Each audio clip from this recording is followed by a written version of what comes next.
খেতে দাও, খিদে পেয়ে গেছে তো। এই তো দিচ্ছি। প্রথমে দেখো পাতে পড়ে গেল গরম গরম সাদা ভাত, শুধুমাত্র আলু বিরিয়ানি। বিরিয়ানিটা একদম ঝরঝরে। সাথে দিয়ে দিলাম মানকচু বাটা, দিয়ে দিলাম একটু আলু মাখা, সাথে দিয়ে দিলাম লতি ভাজা, সাথে দিয়ে দিলাম জলপাইয়ের ডাল। আজকে ডালটা কম করে দিলাম কারণ অনেক ধরনের আইটেম আছে তো, ডালটা একদম কম করে দিলাম। ঠিক আছে।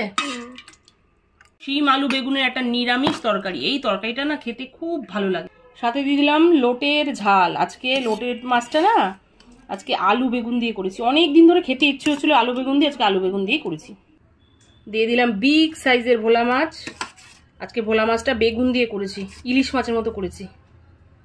দিয়ে দিলাম পমফ্রেটের ঝাল, পমফ্রেট মাছ পড়ে গেল, একটু গ্রেভিও দিয়ে দিলাম। দিয়ে দিলাম কাঁকড়া কষা। আজকে যেমন করে বলেছিস ঠিক তেমন করেই কাঁকড়াটা রান্না করেছি, জানিস তো, একদম গ্রেভি গ্রেভি করেছি। দিলাম মাটন কষা। আজকে মাটনটা না পাতলা ঝোল করেছি।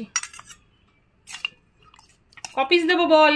দাও, যত পিস দাও। আর 2 পিসই দিলাম, কেন বলতো অনেক মেনু আছে তো, 2 পিসই দিয়ে দিলাম। সাথে একটু গ্রেভিও দিয়ে দিলাম। দিয়ে দিলাম টকের ডাল, নিরামিষ তরকারি,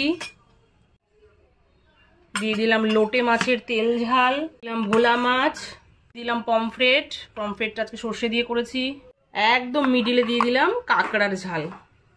সব শেষে মাটনের পাতলা ঝোল। শনিবারের একদম দুর্দান্ত ফাটাফাটি চমৎকার মেনু।